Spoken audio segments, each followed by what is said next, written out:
Good afternoon, and thank you for joining me today for this webinar on behalf of IPSE, the Association of Independent Professionals and the Self-Employed. When reviewing 12 months of social media activity, there's a lot to cover, so let me do a very short intro and then we'll dive in. The session is being recorded and you'll receive a copy of the recording and the slides. I'll talk for about 25-30 minutes and then we'll have time for questions. If you're watching this later or you think of a question afterwards, please do feel free to get in touch with me with any further questions. I will keep an eye on the chat box if you've got burning questions throughout the slides or if there's any technical issues, but otherwise we'll have plenty of time for Q&A at the end. Webinars are great ways to share content, but it's a tougher presentation when you can't see your audience. So in case we haven't met or you haven't listened to one of my webinars before, this is me, Lou-Anne Wise. I'm a chartered marketer and fellow of the Chartered Institute of Marketing. I started my career in account management for full service advertising agencies. I spent 7 years as a client-side marketing manager, helping them grow from 3 to 60 million turnover. And for the past 8 years, I've run my own marketing consultancy business. Day to day, I work with individuals and businesses, supporting them with marketing planning and use of social media. And I run a number of training courses online in Gloucestershire and in London. In the picture, I'm holding a copy of my book, Relax, It's Only Social Media. This was published actually in November 2016, and I now have a range of supporting items, including an ebook on how to write a social media marketing plan, a social media planner, a guide to measuring social media, and they can all be found on my website. You'll also see here my LinkedIn URL, and also I'm at Lou-Anne Wise on Twitter, Instagram, and Facebook. I'm a course instructor for LinkedIn Learning. Their courses are available as part of a LinkedIn subscription. I'm an accredited trainer for Facebook as part of their She Means Business campaign with Enterprise Nation, and I'm really proud to be an ambassador for IPSE.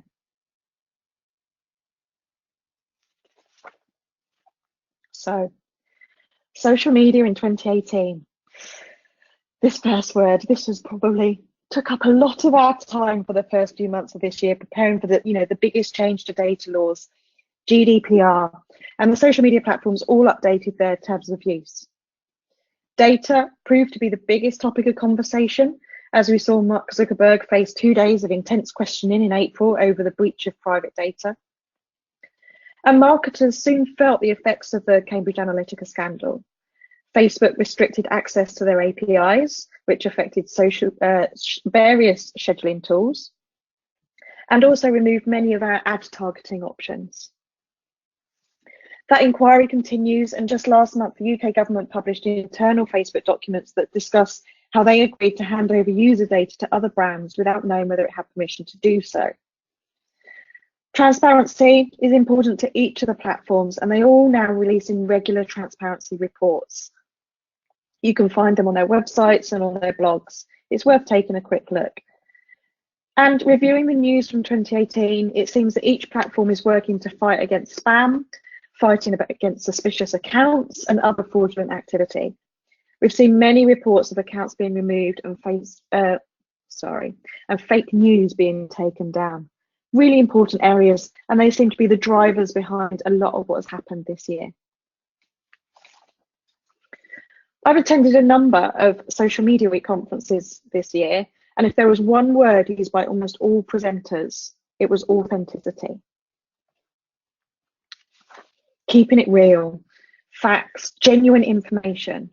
No one has time or inclination for clickbait and fake news. Relevancy is so important, especially when it comes to getting results for a business. And there's one other word that always comes up in conversations about how to use social media, and that's algorithms. At the beginning of this year, Facebook shared how they were going to use their algorithm to prioritize posts from friends and family over public content. On his own Facebook profile, Zuckerberg said, "We've gotten feedback from our community that public content, posts from businesses, brands, and media is crowding out the personal moments that lead us to connect more with each other." This was a big message and an important one to listen to. However, we don't officially hear too much about other ways the algorithms work. There's plenty of advice being posted on social media, but I call them whispers, as the information starts getting shared, but there's no link back to an original source of information. Rarely are there official algorithm announcements such as this one. If you're looking for answers, my advice is to seek out official sources of information or test and check your own data. Answers are always within your own data. Others can give you guidance, but every business is unique. Okay. Let's just take a look at a few social media stats before looking at some of the specific platform changes from this year. These stats are the latest reported Q3 stats from We Are Social and Hootsuite. I've included some data sources at the end of the slide deck if you need to access more details. I'm just going to share a couple of slides to give an overview of where we are right now. And I looked back at my review of 2017 against these Q3 stats, and it showed 3.028 billion active social media users last year. As a percentage of the population, it was 40% last year. It's now 44%. And a key point to note is a larger increase in the number of social users accessing via mobile. 3.096 billion this year versus 2.780 billion in 2017, from 37 to 40% penetration. And in terms of the social media platforms themselves, it's no surprise that Facebook has the largest number of active users. Underneath Facebook sits YouTube. Now, I don't really consider YouTube to be a social media platform like Facebook, Instagram, Twitter, and LinkedIn, but this stat is important in highlighting the importance of video. Where we're seeing the most growth in activity is the red bars, which show Messenger and chat apps. As I said, I'll share the source of these stats and some others so that you can take a look at information that's relevant to your business and your audience. Just because the numbers are huge on Facebook doesn't mean it's necessarily right for you and your business. Now, not on this slide, but I guess is a really important big piece of news this year, is that Google announced that they're shutting down Google+. One reason given is a security lapse, but Google did also confirm that their low usage and engagement and that 90% of Google+ user sessions last less than 5 seconds. I'm guessing combined it makes sense to close it. Now, when I do social media training, I'm always asked what's next. And Google+ was always my example of a new entrant that couldn't quite make it. And if Google can't build a social media platform, then I think it's going to be really tough for any new entrants. Yes, we may have heard of a few new ones this year, from Vero early in the year to TikTok. And if you like to be an early adopter, there's always something new to try. But I also answer the question that there's still so many people not yet leveraging the full opportunities of LinkedIn that's been around for 15 years now. And there's many features on Facebook, such as groups, and Instagram, such as stories, that are yet to really be used by businesses. Getting the balance between the time you spend on social media and getting results is huge, and staying on top of all the changes is another big challenge. So let's just look at a few of these changes. I've got some slides on Instagram, Facebook, LinkedIn, and Twitter. First, Instagram. Still growing, probably the most innovative platform this year. There's been various changes to improve stories. From early in the year, we had introduced just type mode, so we didn't need photo or video. We've had the opportunity to add more stickers and GIFs and emojis to our stories. We can now share feed poster stories, we can save them as highlights, we can mention people, and just in the past couple of weeks, we can now just share stories with close friends only. In June, Instagram introduced Instagram TV, and a few months ago, they also introduced shopping. Shopping is a bigger trend on Instagram, perhaps because it is so visual and an easy way to display your products. I've included at the end of the slide deck some specific resources for Instagram TV and shopping so that you can have a look at those if that's relevant to your business.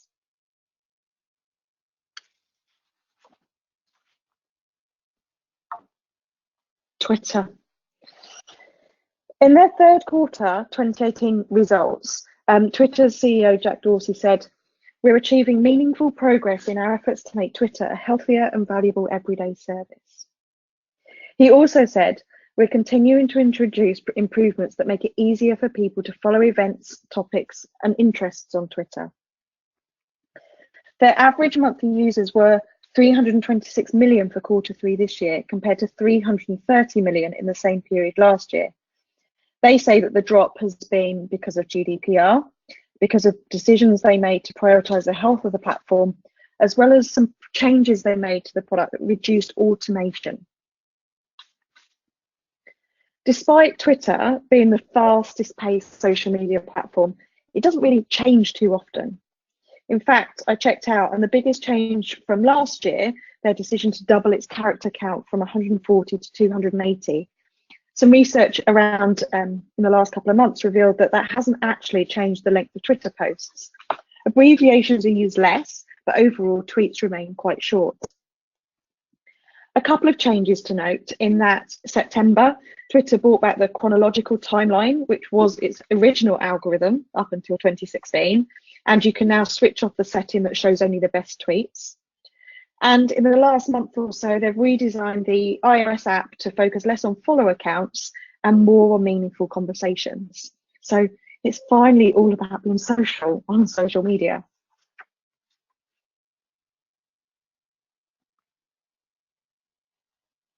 LinkedIn. After the big desktop redesign in early 2017, there's not been too many changes to this platform in 2018. Native video, launched at the end of 2017, continues to develop with the ability to now add stickers, text, and captions. There's been some updates to messaging. A key theme, more messages going through LinkedIn now in a kind of text WhatsApp style, in my experience. You can add GIFs, you can send voice messages to your first level connections, you can do group messaging, send attachments, and they added an emoji picker. There's now translations in the LinkedIn feed. So if you see a post in a different language to the one that you speak, you should see a See Translation button and be able to translate on there. That's quite useful. They made some changes to the experience section. So if you've been in with an employer and changed roles with that employer, you may now notice that LinkedIn has kind of grouped those up and made it a bit neater, a bit more obvious that you've had multiple roles for one organisation. Microsoft purchased LinkedIn back at the end of 2016, so we are now starting to see more integration and features from LinkedIn with Office 365. And in the past few weeks, LinkedIn has announced a new groups experience that is still growing, it's still developing, it's still rolling out, but I'm hoping to see more changes with that soon. And in the last couple of weeks, they've also updated company pages.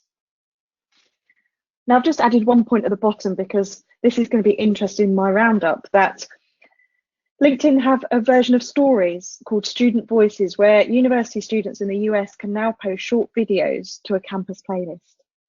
You may have noticed the word stories coming up, messaging, some really cool trends coming through this year. So Facebook, so many feature changes to Facebook. I actually share a weekly roundup of social media changes in an email newsletter. I'll include a link at the end of the presentation if you want to receive it. There's changes to Facebook almost every week. Officially announced changes. Earlier, I mentioned big changes to the algorithms, and there's been obvious changes due to data privacy issues. I've listed just a few of the bigger changes here because a lot of the weekly ones are really kind of minor or features or updates, you know, new stickers, new features being added and developed. I think we can see again some core themes. We can see video is important. We can see stories are important.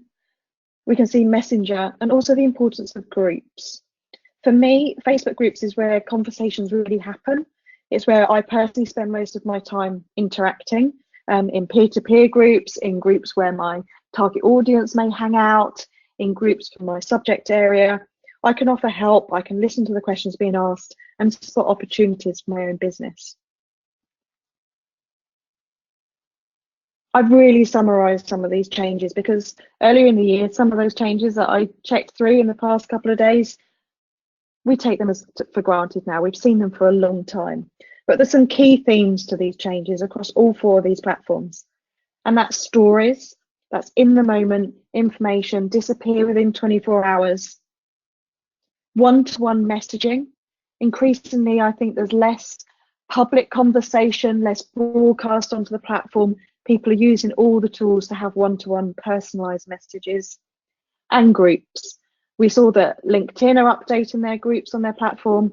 Facebook have added lots of group admin tools, the ability to have subscriptions, to watch TV together in groups. And actually, the biggest one has been now able to join groups as pages. That was often a bit of a hurdle for individuals if they were interacting with their own profile. But since the autumn, you've now been able to join groups as pages if the group administrator has allowed you with their settings.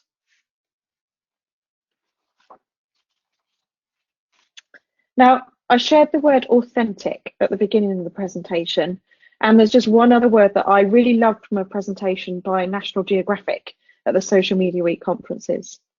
National Geographic is the business with the highest number of followers after celebrities on Instagram. And the presenter used the term fun stopping. It's key to mobile, it's key to visual content. It's something that needs to stand out so much that it stops you scrolling past it. And I think it's a really great word to remember and use it as your own test on Facebook, Instagram, and Twitter. So what's next? I did this presentation a year ago and I checked my slides. And my what's next bullet slides for 2017 were video and live video, stories, emojis, the use of filters and lenses on photos, messaging apps, and AI and chatbots. And I think we're seeing all of these in 2018. And I think they're actually all features and trends that will continue into 2019. New features are inevitable. My advice is to know about them, but don't sweat them too much. They shouldn't fundamentally change how you use social media. You might just spot a different layout or a new way of doing something. The platforms are always testing, they're always rolling out new features. And there's only really a few that make a fundamental difference to how we communicate with our target audiences. I believe visuals and videos will continue to grow. And I think mobile first is going to be increasingly important. We saw the stats earlier about mobile use, and thinking mobile first is really key. The key trends for social media in 2019, there's lots of articles at this time of year, so I searched for a few. And the one that I wanted to share with you, and I've included a link to it at the end of the notes as well, is a research report from Hootsuite, a social media management tool. It's grounded in research. They've surveyed over 3,000 of their business customers and they've done interviews with various industry analysts. And they've distilled 5 key trends to watch in 2019. And they are about building trust, rebuilding trust, getting brands to get human, which is obvious given the data issues this year. Their second key trend is about storifying social. We always add new words in our industry. So this is about content teams and businesses adapting the stories, offer new formats for sharing. They've said about closing the ads gap. Now, I haven't really talked about, there's been lots of changes to advertising and criteria and interest, particularly on Facebook this year. But their trend that they've spotted here is that there's going to be more competition on paid social, which means marketers may need to up their game, be clever about their targeting criteria, possibly even up their budgets. Cracking the commerce code relates to my comment about social shopping. We've seen it on Instagram. There are now technologies on social media which are fueling sales. Really important one to watch if you've got products and services to sell, if you're in a retail environment. And lastly, messaging eats the world. Customers are demanding better one-to-one social experiences. And I think Facebook Messenger, LinkedIn messaging, direct messaging on Instagram is all adding to this as well. It's nice to be able to have one-to-one conversations and much less broadcasting on social media. So before I take questions, I know that's a whirlwind, there's a lot to take in here. I thought I'd offer some top tips on what to do with all this information, how to manage it going forward. My advice, I've kind of hinted at it, is I would recommend following the official blogs for the latest information. Facebook, Instagram have their own newsrooms. Twitter has their own blog. Follow the Twitter on Twitter for latest news. And LinkedIn has various blogs from marketing solutions, sales, engineering, and beyond. I'm a big believer in planning, having a plan for why you're using social media, how to use social media. I've put SMART because that stands for having specific, measurable, achievable, relevant, and time-related goals. If you don't know why you're using social media, you don't know how you're going to measure success on using social media, then you really can spend a lot of time and energy on these platforms without getting the results that your business needs. I think it's really important to obviously protect your data and be aware. And one of the things I cover most in training sessions is to go through the privacy settings on each of the platforms.